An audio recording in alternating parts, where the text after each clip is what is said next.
juara dari kontes membuat robot tahun ini adalah... Mari beri tepuk tangan yang meriah kepada Profesor Good dan robotnya Joy. Kita menang. Terima kasih. Ingat ya Joy, kamu itu diciptakan untuk mengabarkan kabar baik dan menyebarkan sukacita ke seluruh dunia. Terima kasih. Hai kids, happy to see you again. Yuk sebelum mulai kita mau berdoa dulu ya. Tuhan Yesus, hari ini kami udah siap dan semangat banget buat kembali untuk memuji dan memuliakan nama-Mu. Engkau yang telah memimpin setiap kami ya Tuhan. Yuk semua yang sudah siap memuji nama Tuhan sama-sama katakan amin. Good. Adik-adik ingat nggak bulan ini kita mau merayakan apa ya? Paskah. Bener banget, kita mau merayakan Paskah. Paskah itu di mana Tuhan Yesus udah mati dan Dia bangkit untuk menebus semua dosa kita loh. Makanya yuk sekarang kita mau kasih yang terbaik buat Tuhan Yesus. Sama-sama ikuti gerakan kita ya. When I remember that He died for me, I'll never go back anymore. Hallelujah. When I remember that He died for me, I'll never go back anymore. No, I'll never go back anymore. Hallelujah. No,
bahkan seluruh pengabdianku tak bisa membalas kesetiaanmu. Sungguh mulia dan berharga, dan berharga.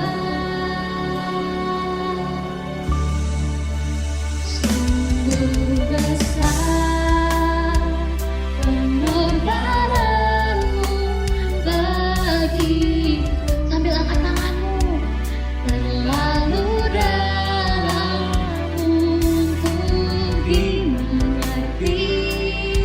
Yesus kau besar, besar, sungguh indah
buat dengerin firman Tuhan. Ajar kami Tuhan, ajar dan pakai kakak yang akan bawakan firman. Terima kasih Yesus, haleluya, amin. Hai kids, selamat Paskah ya. Semoga kasih Tuhan melimpah untuk kita semua. Nih. Kakak mau nanya nih, kalian pernah kan ikutan lomba, terus ternyata kalian jadi juaranya? Waktu itu mungkin juri ngumumin hasilnya. Wah, waktu disebutin kalian jadi pemenangnya. Gimana sih perasaan kalian waktu jadi pemenangnya? Wah, pasti ya. Kalian merasakan sukacita yang luar biasa. Kalian bangga. Wah, kalian seneng banget. Kenapa? Karena kalian udah berjuang nih. Udah berusaha semaksimal mungkin agar kalian jadi juara. Bahkan kalian tekun dengan sungguh-sungguh berdoa biar dapetin juara 1 itu. Nah, hari ini kita akan melihat seseorang yang udah keluar sebagai pemenang. Bahkan dengan kemenangannya itu menyelamatkan kita semua. Wah, penasaran kan kalian adik-adik? Yuk, duduk yang manis ya, kita dengerin firman hari ini. Pada waktu malam, Tuhan Yesus bersama dengan murid-muridnya pergi ke Bukit Zaitun. Waktu itu mereka menuju Taman Getsemani. Taman ini tempat di mana Tuhan Yesus sering berdoa. Nah, tapi murid-murid yang lain Tuhan menyuruh untuk tetap diam. Tapi sedangkan Petrus, Yakobus, dan Yohanes, disuruh untuk ikut Tuhan Yesus. Dan bahkan Tuhan Yesus berkata agar tetap mereka berjaga-jaga dan berdoa agar pencobaan gak datang. Nah, waktu itu Tuhan Yesus merasa sedih dan berdoa pada Bapa di surga bahwa kehendak Bapa yang terjadi. Nah, adik-adik, waktu Tuhan Yesus berdoa dengan keadaan sedih, sungguh-sungguh, waktu balik lagi melihat murid-muridnya, ternyata murid-muridnya tertidur karena lelah. Tuhan Yesus balik lagi berdoa. Nah, selesai berdoa yang kedua kalinya melihat murid-muridnya ternyata masih tertidur. Waktu itu Tuhan Yesus berdoa sampai 3 kali, mendoakan doa yang sama. Nah, dengan keadaan takut, malaikat Tuhan datang dari surga dan menguatkan Tuhan Yesus. Waktu Tuhan Yesus selesai berdoa yang ketiga kalinya, dia balik lagi menemui Petrus, Yakobus, dan Yohanes dan mengatakan bahwa Tuhan Yesus akan ditangkap dan Tuhan Yesus akan disalibkan. Nah, adik-adik, waktu itu Tuhan Yesus tahu nih, dia akan ditangkap dan akan disalibkan. Kira-kira Tuhan Yesus pergi nggak ya? Kabur nggak ya? Nah, adik-adik, kita lanjutin ya ceritanya. Wah, ternyata Tuhan Yesus nggak lari loh. Dia bahkan ditangkap dan disalibkan, harus memikul salib. Padahal Tuhan Yesus nggak bersalah. Tuhan Yesus diolok-olokkan sama orang-orang. Bahkan dengan sangat menderita, Tuhan Yesus mati di kayu salib. Nah, waktu itu adik-adik, para imam-imam kepala dan orang-orang Farisi pergi untuk menemui Pilatus. Dan dia berencana untuk menjaga kubur Yesus dengan sangat ketat. Tapi pada hari yang ketiga, terjadi gempa yang sangat dahsyat. Malaikat Tuhan turun. Waktu itu menggulingkan kubur Yesus. Wah, waktu terjadi gempa itu, Tuhan Yesus bangkit dan hidup. Semua tentara itu, prajurit itu ketakutan, gemetar. Dan bahkan dikatakan di Alkitab seperti orang-orang mati. Kemudian para prajurit itu berlari pergi menemui imam-imam kepala dan menceritakan apa yang terjadi. Waktu itu terjadi gempa yang dahsyat dan Tuhan Yesus telah bangkit dan hidup. Wah, adik-adik, mendengar cerita itu, para imam dan imam-imam kepala, dia terkejut dan takut nih bahwa Tuhan Yesus itu benar-benar hidup dan bangkit. Wah, seketika para imam berdiskusi nih, dia merencanakan sesuatu. Dia memikirkan apa yang harus selanjutnya mereka lakukan. Wah, ternyata para imam ini punya rencana nih. Prajurit-prajurit ini dikasih upah nih, dikasih uang supaya apa? Prajurit ini berbohong, menceritakan hal yang dusta ke orang-orang bahwa Tuhan Yesus itu telah diambil oleh murid-muridnya. Nah, kemudian Maria pergi ke kubur itu dan melihat bahwa Tuhan Yesus sudah bangkit dan kubur itu kosong. Maria mengajak teman-temannya untuk menyaksikan hal ini. Wah, adik-adik, malaikat turun dan menghampiri Maria dan mengatakan bahwa dia sudah bangkit sesuai apa yang telah dikatakan sebelumnya. Tuhan Yesus berbicara bahwa dia akan bangkit pada hari yang ketiga. Gak usah takut, malaikat ini berbicara pada Maria dan menyuruh Maria untuk memberitakan kepada murid-murid yang lain supaya murid-murid yang lain pergi ke Galilea karena Tuhan Yesus sudah menunggu di sana, menceritakan bahwa Tuhan Yesus telah bangkit dan hidup buat mereka semua. Nah, adik-adik, Tuhan Yesus sudah menang ya, melawan dosa sehingga maut dapat dikalahkan. Kemenangan itu diberikan pada setiap kita yang percaya kepadanya. Karena itu, kita harus mempertahankan kemenangan ini adik-adik. Nah, hari ini kita merayakan Paskah ya. Artinya kita merayakan kemenangan Tuhan Yesus yang udah bangkit untuk membuktikan bahwa maut telah dikalahkan. Nah, bahwa Tuhan Yesus sudah menang atas maut. Bukan hanya mati adik-adik, bahkan Tuhan Yesus bangkit untuk menebus dosa kita semua. Wah, kita tentu senang banget ya, kita bersukacita nih. Bahkan sukacita yang kita alami melebihi dari kita sekedar menang lomba atau kalian dapat nilai-nilai bagus di sekolah. Nah, bersyukur ya adik-adik karena Tuhan mau menderita di kayu salib dan karena pengorbanannya dosa kita udah ditebus nih. Tuhan Yesus waktu itu mau bertahan. Bapa di surga sampai mengirimkan malaikat untuk menguatkan Tuhan Yesus nih agar Tuhan Yesus menang. Nah, Tuhan Yesus sampai berani untuk mengalami penderitaan ini. Nah, dan dia tanggung. Bahkan sampai mati, dia tetap taat pada Bapa di surga. Nah, Tuhan Yesus mau mati, waktu itu Tuhan Yesus mati, iblis ngira nih, Tuhan Yesus sudah kalah. Nah, tapi nggak seperti itu adik-adik. Tuhan Yesus sudah bangkit nih. Artinya apa? Dia menang atas dosa dan atas maut.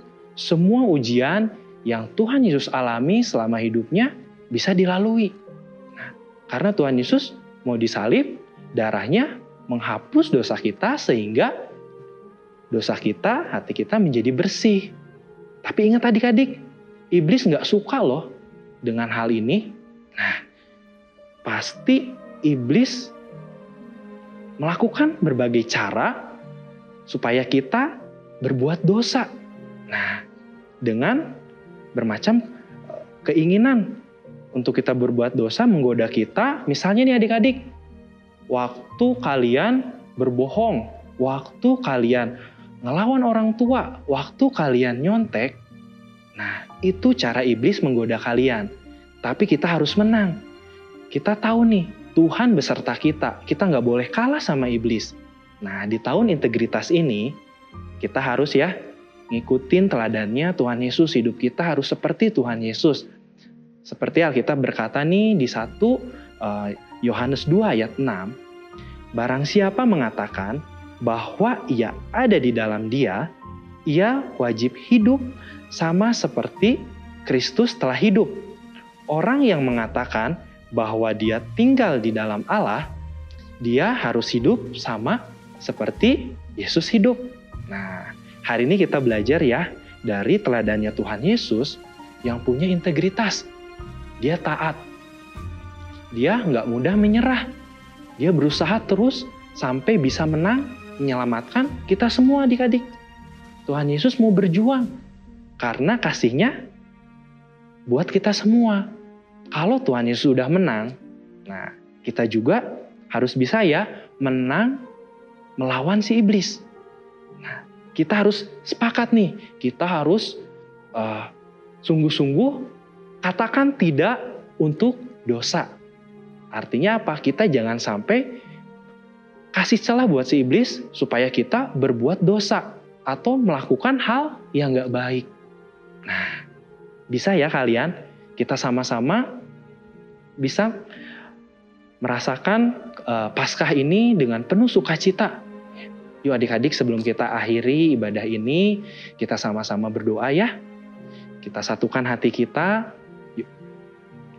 Tuhan Yesus, terima kasih Tuhan buat pengorbanan-Mu di kayu salib Tuhan yang telah menebus dosa kita semua Tuhan. Kami ucap syukur atas pengorbanan-Mu itu Tuhan. Yuk adik-adik, kita angkat tangan kita, taruh tangan kiri kita di dada kita. Ikutin kakak berdoa ya. Tuhan Yesus, hari ini kami mau Tuhan terima Engkau sebagai Tuhan dan Juru Selamatku.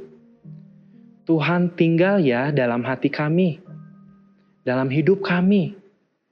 Ajar kami untuk terus Tuhan melakukan firman-Mu. Terima kasih Tuhan, di dalam nama Tuhan Yesus, haleluya, amin. Time for good news. Ho ho ho. Joy, apa good news kita hari ini? 1 Korintus 15 ayat 57. Tetapi syukur kepada Allah yang telah memberikan kepada kita kemenangan oleh Yesus Kristus Tuhan kita. Sekali lagi ya, kita ucapin bareng-bareng. 1, 2, 3. 1 Korintus 15 ayat 57. Tetapi syukur kepada Allah yang telah memberikan kepada kita kemenangan oleh Yesus Kristus Tuhan kita. Yeay! Let's sing together. Good news, good news, good news everywhere. It brings you joy, it brings you life. Let's spread it everywhere. Tell your family, tell your friends. Good news everywhere. Good news.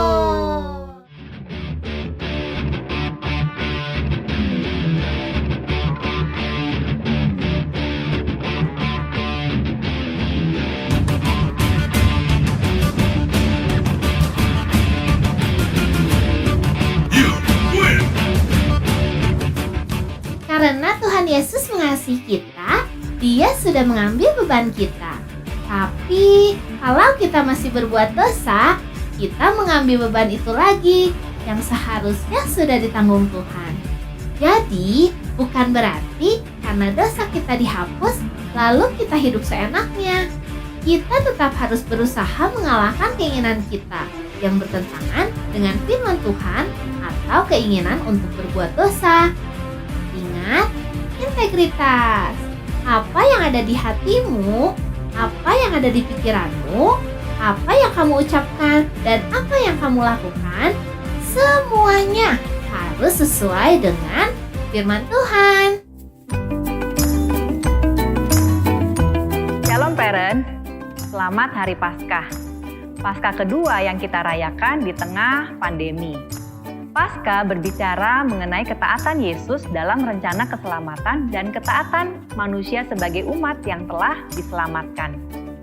Topik ketaatan dan kisah Paskah bisa menjadi bahan diskusi yang menarik bersama dengan anak-anak kita. Ayo kita lakukan sesuatu yang berbeda pada Paskah kali ini. Orang tua bisa mulai diskusi dengan pertanyaan, apakah ketaatan itu? Rata-rata orang akan menjawab, taat adalah kemampuan untuk patuh menjalankan perintah. Jawaban tersebut tidaklah sepenuhnya benar, karena taat bukanlah hanya soal kemampuan seseorang. Ketaatan akan terlihat ketika seseorang berada di dalam situasi yang sulit.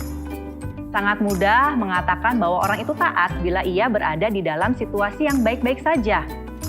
Ketaatan akan terlihat ketika seseorang diuji masuk dalam kebimbangan, kebingungan, ketakutan, atau perasaan-perasaan lainnya yang cenderung mendorong untuk lari dari perintah yang seharusnya dikerjakan. Tanyakan apakah anak-anak pernah mengalami hal tersebut dan bagaimana perasaan mereka. Taat adalah sikap dan tindakan memusatkan perhatian dan mengusahakan untuk tetap sesuai dengan perintah yang diberikan untuk mencapai tujuan. Syukur kepada Tuhan kita yang tidak hanya memberikan perintahnya, tetapi juga memberikan cara yang tepat agar perintah tersebut berhasil dilakukan. Kita bisa mempelajarinya di dalam pembacaan firman Tuhan. Manusia tidak bisa taat hanya dengan mengandalkan kekuatannya sendiri, karena akan berhadapan dengan berbagai cobaan. Bersama Allah, ketaatan akan membuahkan hasil, karena Allah akan mendampingi dan memberikan kemampuan pada kita untuk mengatasi cobaan. Kita bisa melihat ketaatan Yesus pada saat bergumul di Taman Getsemani, yang tertulis dalam Matius 26 ayat 36 sampai 46. Yesus pada saat itu sebagai manusia mengalami ketakutan yang luar biasa. Dia harus menghadapi penyaliban. Yesus dengan jujur mengatakan ketakutannya, tetapi pada saat yang sama, dia juga berkata bahwa sekalipun berat, biarlah kehendak Bapa yang terjadi. Yesus berkata, "Ya Bapakku, jikalau cawan ini tidak mungkin lalu, kecuali apabila aku meminumnya, jadilah kehendak-Mu." Yesus mau bertindak sebagai pribadi yang taat. Mintalah anak-anak untuk menceritakan ketakutannya dengan jujur dan jelaskan mengapa mereka perlu tetap taat melakukan kehendak Bapa seperti yang Yesus lakukan. Pada akhirnya, kita mengetahui bahwa Yesus tetap menjalankan proses penyaliban itu tanpa mengeluh sepatah kata pun. Yesus mau memikul salib yang berat dan menyakitkan itu untuk menebus dosa manusia. Ketaatan Yesus mengajarkan kepada kita bahwa di dalam taat membutuhkan pengorbanan dan penundukan diri. Ketika kita mau taat, maka kita juga harus menanggung resiko akibat ketaatan tersebut. Bersyukurlah sebab Yesus sudah memberikan teladan bahwa Dia adalah pribadi yang taat. Rintangan yang begitu hebat, bahkan maut yang menghadang, ternyata tidak bisa menghancurkan ketaatannya karena kasihnya kepada manusia. Di sini parents bisa menjelaskan pada anak-anak bahwa anak-anak perlu mengetahui mereka tidak bisa menghapus dosanya sendiri. Butuh Yesus yang melakukan itu untuk mereka. Dan Yesus mau melakukannya karena kasihnya kepada manusia. Ketika anak-anak mengerti tentang hal ini, mereka akan rindu untuk menyerahkan hidupnya bagi Tuhan. Parents, dampingilah anak-anak untuk bisa mempraktekkan ketaatan karena kasih mereka kepada Tuhan. Bimbinglah anak-anak untuk menerima Yesus sebagai Tuhan dan Juru Selamat. Dengan pengertian yang benar tentang ketaatan, anak-anak akan semakin mengasihi Tuhan. Tuhan Yesus memberkati.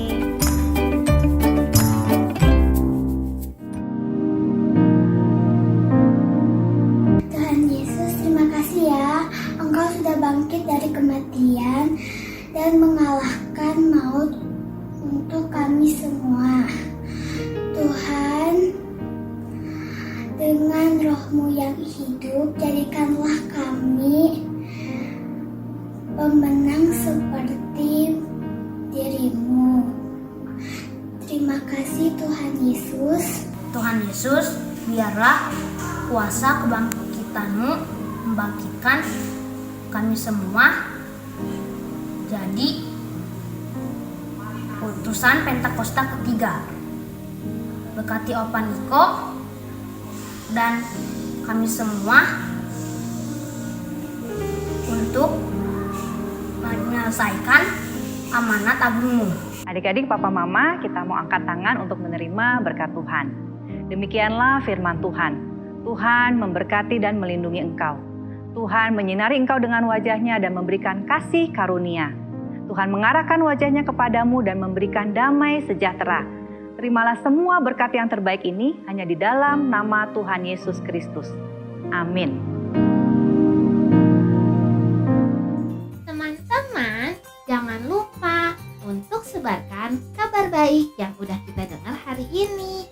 Kasih tahu papa, mama, adik-adik dan teman-teman semuanya kalau kita the winner.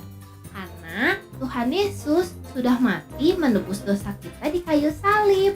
Dan Tuhan Yesus sudah bangkit dan menang atas dosa. Happy Passover Day. See you.